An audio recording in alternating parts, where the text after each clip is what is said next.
Du 29 octobre au 1er novembre 2025 se tient la conférence internationale des conquérants vainqueurs au siège du Centre international d'évangélisation à Ouagadougou, Burkina Faso.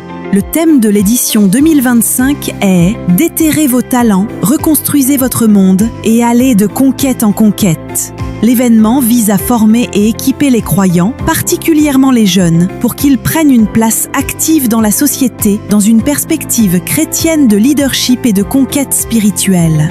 L'appel est à la lucidité spirituelle, à la réalisation de son identité en Christ et à l'action dans le monde. Plusieurs délégations internationales représentant 17 pays sont présentes. L'événement est surtout orienté vers les jeunes, le leadership, le ministère pratique. C'est une bonne chose d'avoir des bénédictions, mais l'assurance est que nous devons aller dans les racines profondes pour nous assurer beaucoup de choses qui nous tourmentent. Le monde est tourmenté, ce que je vous dis là, les gens de ce monde, les grands de ce monde-là connaissent ces choses-là plus que la plupart des chrétiens.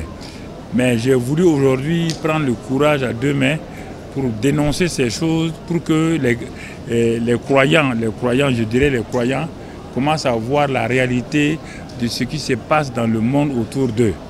Si nous ne faisons pas cela, nous risquons d'être surpris.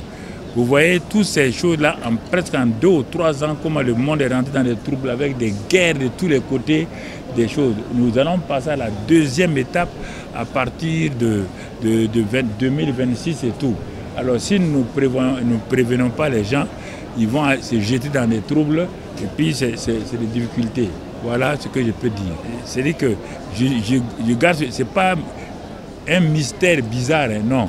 Mystère ici, c'est mystérieux, donc dans le cadre de secret qui doit être révélé aux gens, comment s'en sortir, comment résister à toutes ces choses-là qui attaquent la jeunesse, qui attaquent des autorités, qui attaquent le monde et qui amènent les gens à douter de la réalité de Dieu, à douter de la réalité de eux-mêmes. C'est-à-dire qu'il amène des culpabilités, des complexes d'infériorité.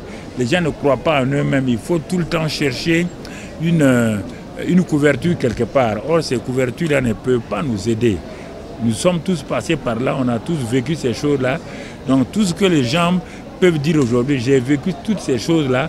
J'ai vécu les marabouts, les féticheurs, j'ai vécu tout. J'ai regardé, mais à la fin, je me suis rendu compte qu'eux-mêmes m'ont dit aujourd'hui, plusieurs me disent, ah, vraiment il faut aider parce que tu dis là, même si on n'est pas avec toi, on n'est pas dans ta religion, ce que tu dis nous aide beaucoup à aller de l'avant. C'est pourquoi je prends le risque sur moi de parler aux gens, de les encourager, d'encourager la jeunesse pour aller de l'avant. C'est mon seul but. Je n'ai rien d'autre à faire que vraiment d'aider les gens à aller de l'avant. Et je sais que si les gens suivent ça, ils peuvent se reprendre et puis faire des exploits, des merveilles comme Dieu voudrait qu'on fasse. J'ai commencé ça en 2022. Pourquoi? Parce qu'en 2020 déjà, j'avais annoncé lors d'une grande conférence que j'ai tenue à Cotonou, au Bénin, que 2020-2030 est la décennie de l'expansion de l'Afrique. Les gens ont rigolé. Ils disent, mais attendez là, regardez le monde. Le soleil s'est levé sur une partie de l'Afrique et venait tout doucement sur l'Asie et tout. Tous les continents ont été visités. Il reste le continent africain. Et les Européens savent avec certitude que le continent africain va se réveiller. Ils cachent les documents. J'ai montré les documents des autorités de ce pays. Dans d'autres pays, l'Afrique va se réveiller qu'on veuille ou pas. Mais j'ai dit 2020-2030, nous aurons une jeunesse qui va se réveiller à tout point de vue. Les politiciens, les travailleurs et tout, que vous allez comprendre. Effectivement, quand j'ai dit ça à l'époque au Bénin, ils sont venus m'interviewer. J'ai dit non, n'ayez pas peur. Je ne vous mens pas, ça me sert à quoi de mentir, on va trouver les preuves. Et les choses ont commencé. Il dit bon, deuxièmement, bon ça, je ne vais pas tout vous dire, les jeunes vont prendre, pas prendre les pouvoirs, les jeunes vont prendre des places et les anciens au fur et à mesure seront nettoyés parce qu'en 2030, ce sera le lancement de l'Afrique. J'ai dit enregistrer, que je sois vivant ou pas enregistré, vous allez voir. Bon, ça a commencé Et au Burkina, j'ai dit c'est pas fini, ça c'est le commencement, ça c'est par coup d'État. Mais j'ai dit il y aura les deux combinés. Et c'est aller au Sénégal par la voie, ce qu'on appelle la démocratie. Il dit c'est pas fini.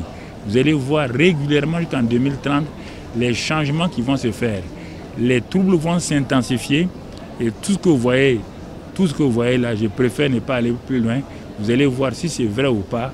Vous allez voir la jeunesse prendre sa place. Vous allez voir la génération de nous qui sommes anciens là. Soit on devient des conseillers ou bien la plupart des gens seront dégagés. Je le dis, j'affirme cela.